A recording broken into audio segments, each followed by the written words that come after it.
But we also wanted to highlight Denzel Washington's um, Denzel Washington. So Denzel Washington is an actor, director, producer.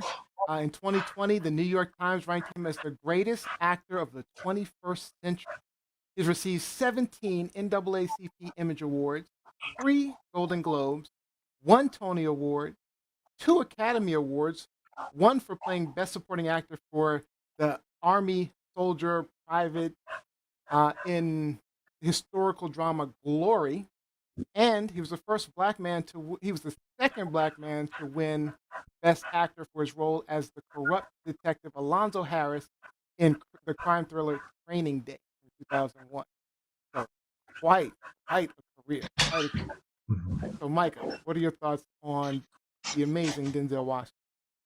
Denzel Washington Or is he is overrated? amazing. I don't think he's overrated. I do enjoy Denzel Washington, but I've seen so many Denzel Washington movies that he is Denzel Washington in a role instead of the character, right? Like I don't see the character. I see Denzel Washington acting. And look, the guy I do the show with, he, he's pro-black, right? He's trying his best. He's like, well, I see it as Denzel just taking the role and making it his. And like, okay, but like, nah, yo, like I the Unstoppable and the Taking of Pelham 1, 2, 3 and those are roles Deja built Vu, around like the person Denzel. It right, was like that's typecast, Denzel, like basically. It was right, like written for that's him. like there are very few movies that I am just like completely lost and forget that Let's talk. this I is mean, Denzel Malcolm X. Washington. Come on, he embodied Malcolm X pretty well. I think he did a very good job as Malcolm X, but yeah, again, he doesn't really look like Malcolm X, right? Like I watched One Night in Miami. I mean, I forget the name. I forget the name of the actor.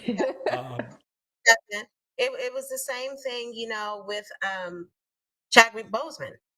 Never should have played the role of Thurgood Marshall ever, because there was so much that went into Thurgood Marshall physically, aesthetically, as a light-skinned black man, and how he was navigate. hefty black man.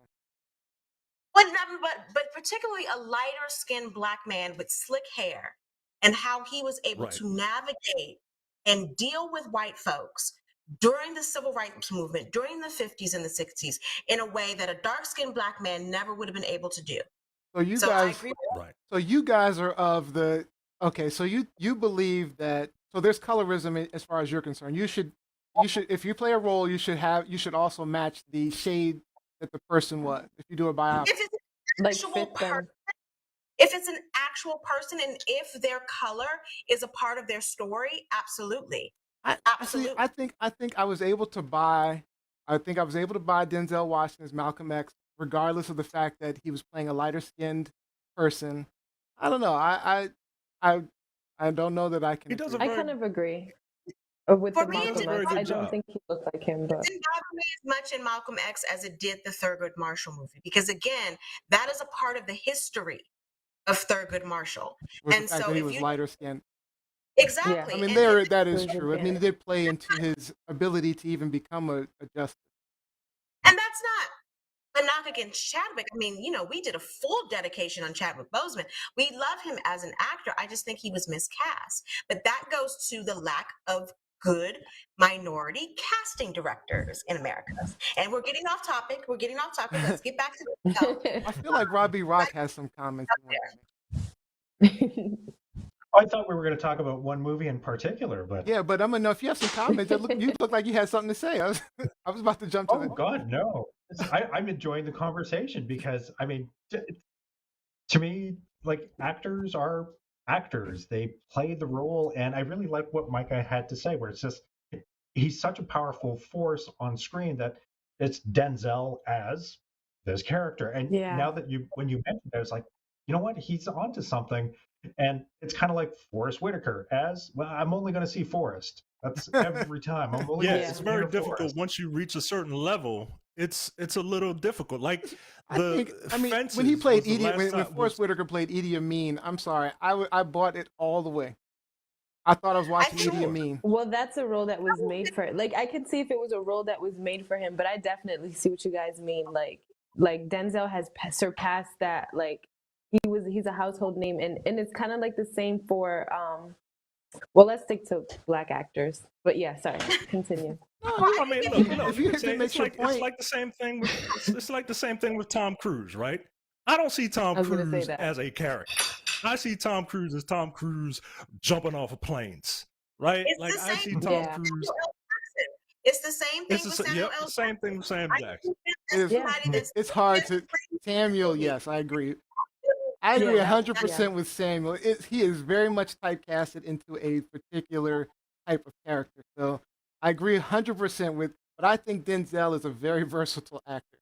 He's Let's a very versatile actor, but it's also like, when you have played so many roles, there are going to be some misses. That's just like sure. Prince. I think Prince is probably the best musician of all time. But Prince has some bad albums. I'll be the first to tell you, Prince has some bad albums, some garbage songs. I listen to him because I love Prince, but come on, some of that stuff is like, okay, dude, what were you doing? What were you thinking?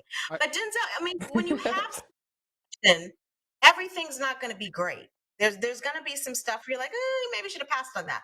Before we get into the most recent movie, though, I just want to say to the panel and to our guests who are speaking, who are watching, if you haven't seen it already, in my opinion, one of Denzel's best movies was one of his first movies, 1984 Soldier Story.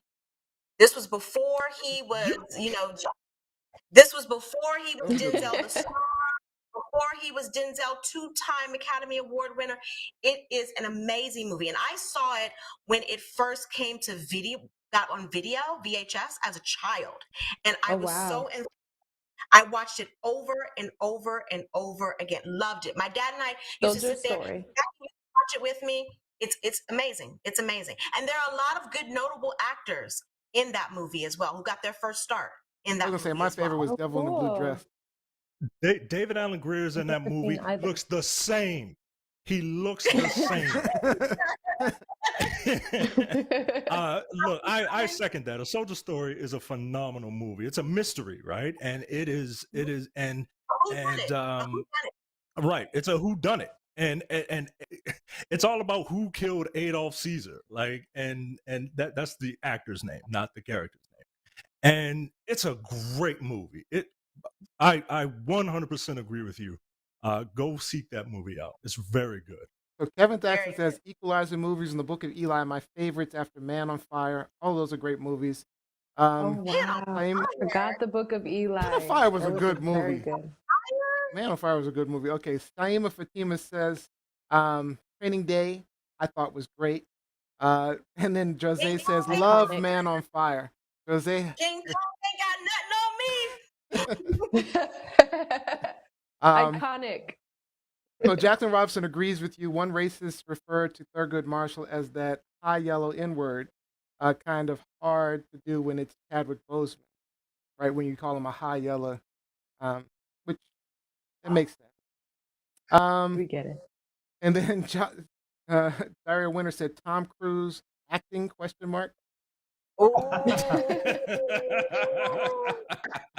Olivia says Man on Fire was bomb. I agree with all of those. All right. So we did want to discuss before you leave, Mike. We wanted to go over the new movie from Denzel Washington. We wanted to see your thoughts on that. So let's play a little clip of The Little Thing.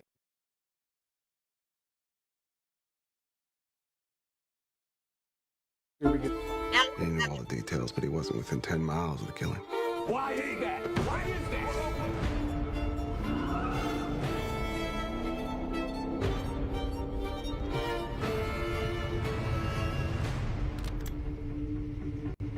How's the trunk space?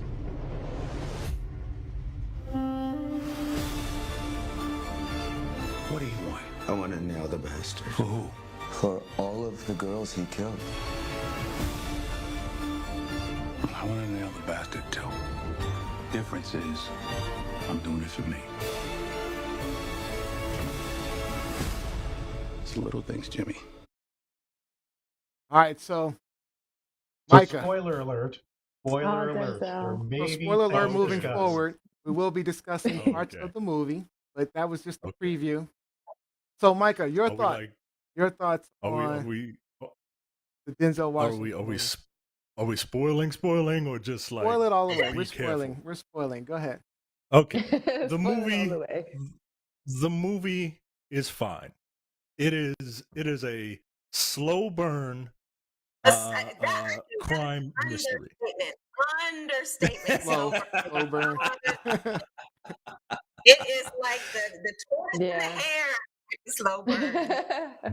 If this movie is trying to be like Seven, right? Everybody remembers Seven came out in '95. Oh yeah. It is the gold standard when it comes to mystery crime movies, in my opinion. And this movie, with a script that was written in the '90s, Yeah, that's right. Good point. There's some script problems with this movie. It worked, but but it's okay. Like in terms of, if I went to see it in a theater, I would be kind of mad. But sitting at home, I watched it on HBO. I'll give you that. Yeah, It was sitting fine. at home, it wasn't bad. Yeah. All right, Right. let's start with let's go with Robbie Rock on the. What are your thoughts, Robbie Rock, on the movie? What's your review? My wife and I watched it last night, and I mean, but we enjoyed it. Didn't hate the movie. It definitely had, like, I think, slow burn. Yeah, there's definitely some moments, because I was pretty tired last night. I know towards the end, and if you're taking a late drive down the highway and it's a low hum and it's just a conversation between two people, if I'm in the back seat of that car, I'm doing the same thing that I was doing in my bedroom last night. Just, oh, okay, I'm back. Okay. And then you listen and you go, okay, I didn't miss anything. But I mean, there were some slow moments, but it helped build some of the ambiance and some of the suspense, the underlying suspense that was happening. I enjoyed Jared Leto's performance. He plays creepy really well. Yeah, he Very always consistently with well, that. he's He always plays it. Plays Denzel's himself. character and Yeah. performance of the character, I enjoyed. That's It's I found some of the character, you were able to connect with the characters on a very human level. So it really, I didn't mind the movie. I thought it was okay. All right, Lizzie. Well, let me go with Gianni. Let me go with Gianni first. Okay, Gianni, what were your thoughts? I can't get over how it ended and just the plot, the breaking point, or I don't know the movie terms, but I can't get over it, and it makes me so mad because I really wanted to like the movie because I just felt like the acting was very well, like they did very well. Denzel in the movie, I found that like with this type of role, I feel like Denzel you can't overact. You know what I mean? As an actor, you can't overact. You can only play what the character is, and I think he did that very well. Overall, like if I was to rate it, I would give it a 7 or a 7.5. Being nice. I like good. it. That's actually a pretty good rating. So Lizzie, this is out of 10 or 100, Johnny? What are you saying? Yeah, mine might be out of 100, but go ahead.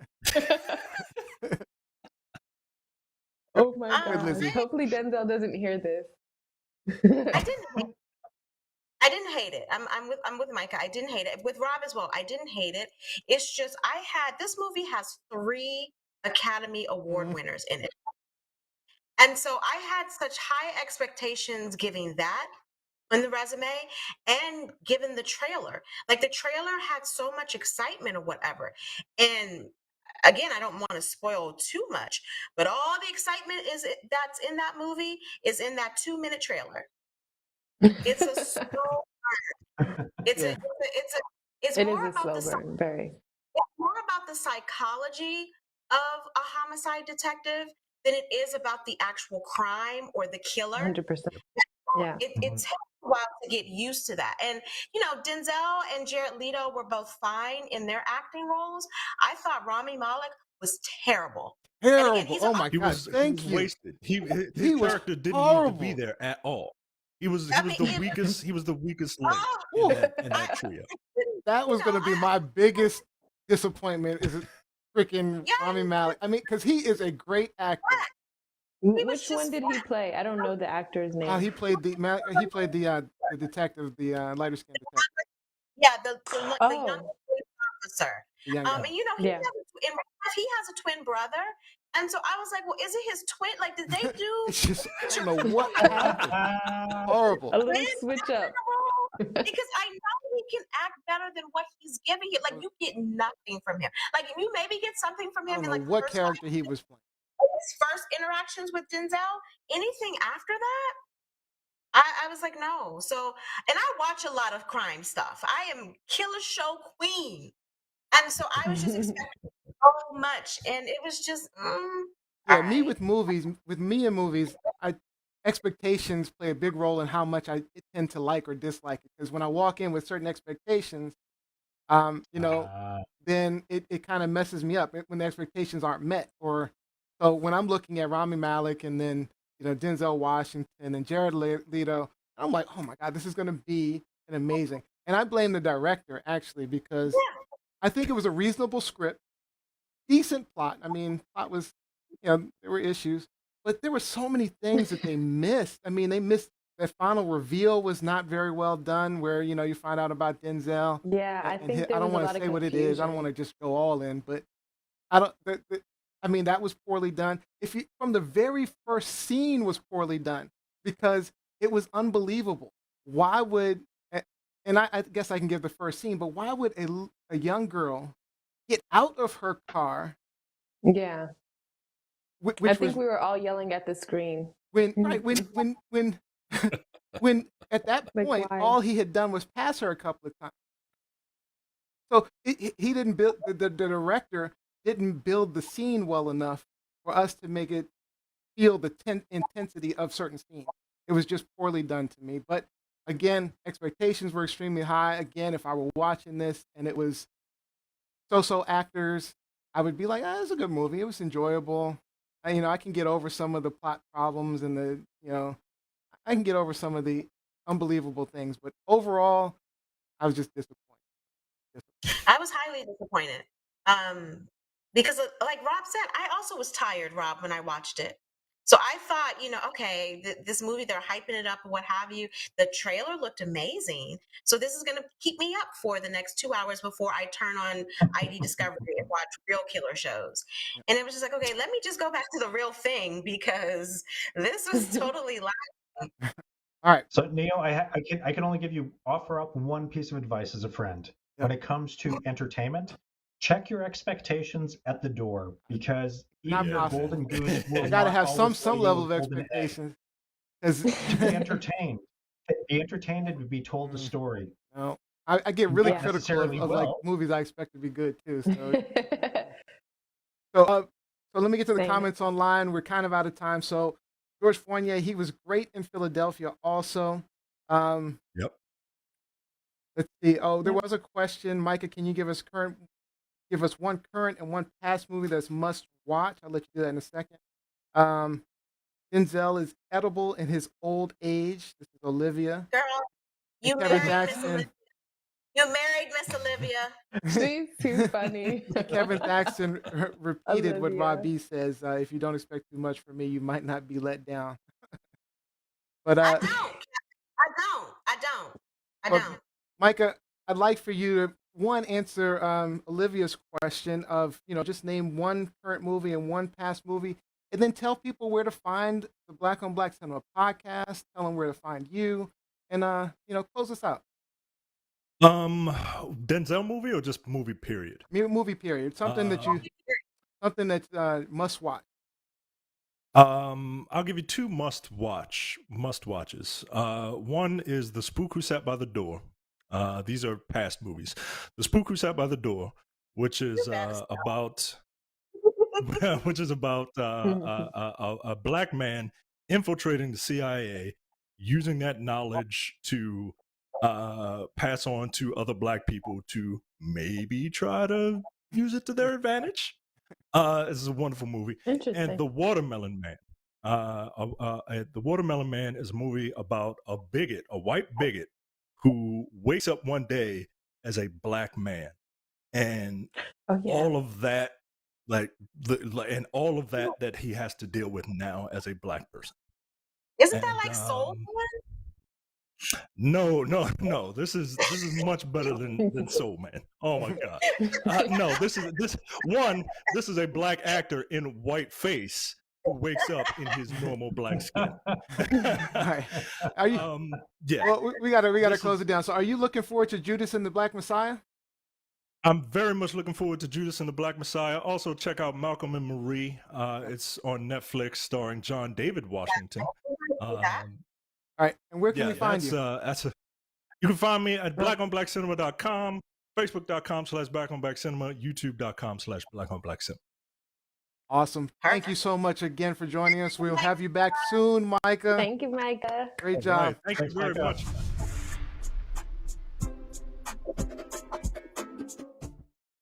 Awesome. So I guess awesome. we like talking movies, huh, y'all? Clearly. I know. Movies and music. Movies and music. Hey. Yeah, we'll definitely be bringing Micah back because he's awesome as always. He's cool. I would like, because I don't know very much about Canadian cinema, Rob P. So maybe we do a future show where we just kind of highlight some good Canadian actors or Canadian cinema. Like, what y'all watching? Yeah, that's true. I can definitely highlight some Canadians. Yeah, Jay Baruchel comes to mind right off the top of my mind as far as a director, producer, writer, actor. He's a brilliant kid. But yeah, absolutely for another show. All right. Yeah. Time for hot topics. We've got a couple of hot topics.